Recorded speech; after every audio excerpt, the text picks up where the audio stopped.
What's going on, guys? Debonair D, man, and I got a little bit of it's gonna be funny to y'all, and it's funny to me too. I ain't gonna lie. I kind of even laughed to myself on the ride home, and but it's definitely a little bit embarrassing. So, wait, actually, I want to turn the light up just a little bit. Yeah. Okay, now, as you can see by the title, I got catfished, man. I got catfished. Now, um, it wasn't like on the show where 2, 3 years have been invested. No, no, no, no, no. That'll never happen to me. But it's funny. You hear different people say you got to respect the rules of the game that you're in, or the game won't respect you. You disrespect this game, the game will disrespect you. Um, and that's definitely true because anybody that knows me personally, especially any women, they know that, I'm not just this pussy hungry guy. You know what I'm saying? Hooking up, meaningless sex, that's not really my thing. Not anymore. So I was doing something that I usually don't do and something that I had no business doing. And this is what happens. This is how, life shows you that you're doing something you have no business doing. God, fate, whatever you believe in, life told me you shouldn't be doing this. And it's funny how we just have this innate sense of knowing just something ain't right. You know what I'm saying? Now, for all you guys out there, and even you women, I guess, too, first time you meet up with somebody, especially when you're meeting up for sex, you're always a little nervous. You're always a little nervous because, is this motherfucker setting me up? For all you women, you might be thinking, is he going to try to do something to me, kidnap me, rape me, whatever. But, you're always a little nervous. But for some reason, man, just this time, I was just a lot more nervous than I should have been. And, I guess I just knew something was off. I don't know how I knew it, but I knew it.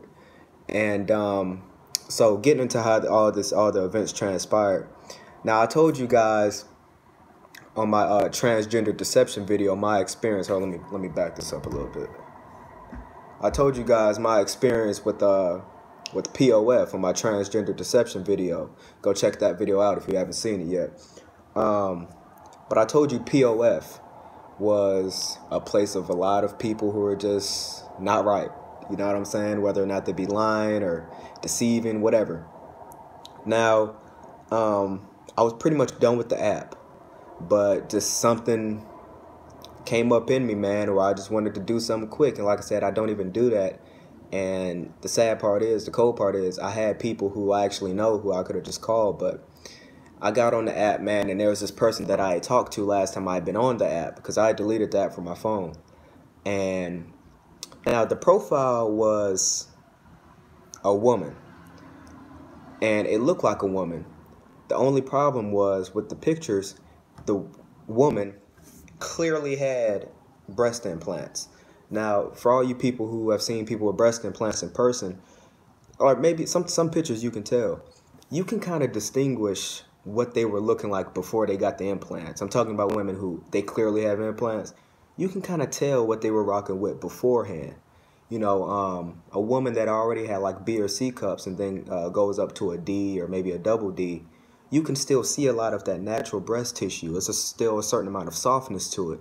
But when somebody gets titties done on a flat chest or, an A cup or even a really small B cup, you can just tell that most of what's on their chest is silicone. And that's how these pictures were. And of course, a lot of transgenders, they get breast implants, endeavoring to look like women. They have that look because they didn't have breasts beforehand. So I was a little hesitant, but the face really looked feminine. And I asked it before I got over there because, we made plans and sent the address. I got his number. I was like, yo, are you trans? And he was like, no, no, no. Now, see, that was my first mistake because not only do I always do investigating before I even meet with somebody like that, but I should have known better than just to ask, are you trans? I should have asked, were you born a woman? Because I know how some of them think. So I asked, were you trans? It said no. Okay, cool. So it wasn't too far. I only drove about 15 minutes. It would have been 10 if it wasn't for traffic. But I get over there and I'm outside. I'm trying to figure out where to park. It's an apartment complex or whatnot. I hop on the phone, and when I hop on the phone, it calls me, or it starts talking, and voice sounds kind of deep. Voice sounds kind of deep on me. I said, you sure you're not trans? You said you're not trans? And it was like, no, I'm not trans. And then when it said that, its voice sounded a little bit more feminine. But the entire time the phone was really breaking up bad. So I'm like, oh, okay, maybe it's a signal. Maybe I'm tripping. And some girls just got a deep voice. Like, it didn't sound like a man's voice per se. It sounded like a woman with a deep voice. But I was like, you sure you're not trans? And it was like, no, I'm not trans. I said, all right, man, all right. Now, oh, and let me just say this. The first time I asked, were you trans, it also asked me, are you a lesbian? And thought I was a dyke.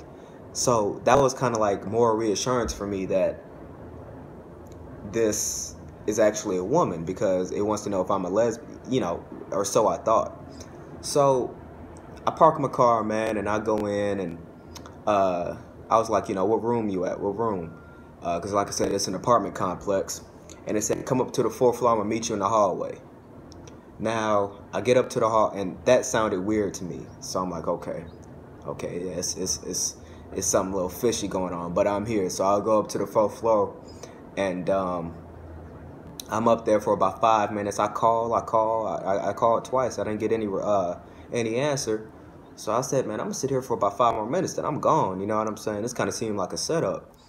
And I'm in a huge hallway, huge. It's about 75 feet. I mean, a very long hallway, maybe even 100 feet.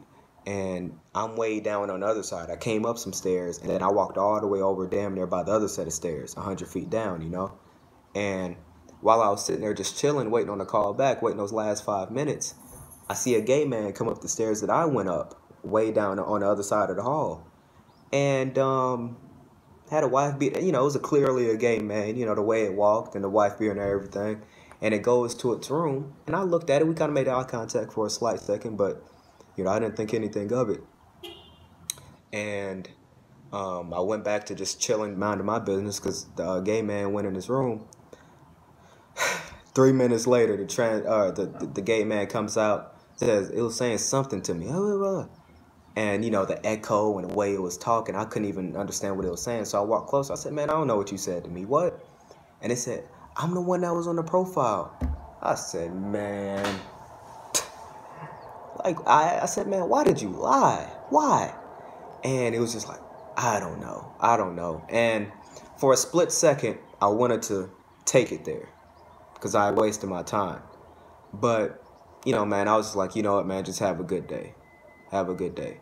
But then before it went back inside, I just said, man, why are you lying? See, let's go. It's funny that this happens to me right after I put out that transgender deception video, because I said, man, you're in Atlanta.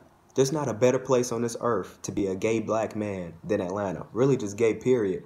But, maybe it's better to be a white male if you're in San Francisco. But to be a gay black man, it's not a better place on the entire planet. So I said, man, why would you lie? There's people out there that's going to fuck with you. And I didn't say all of this then, but you're not even down low. Because I could just tell by the way your motherfucking ass was walking, and the way it had on a wife beater, but the way the wife beater was fitting and the sweatpants and shit, I could tell it wasn't on the down low, or it wouldn't be walking around like that. So, and the way it talked. So I'm like, man, why would you lie? And it was just like, I don't know. And I said, man, that's why I asked, were you trans? Because I'm not gay. And it was like, oh, okay.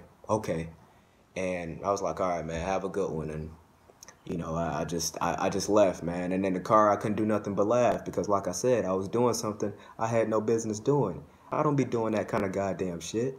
But, this is what happens when you get involved in shit that you ain't got no business being involved in.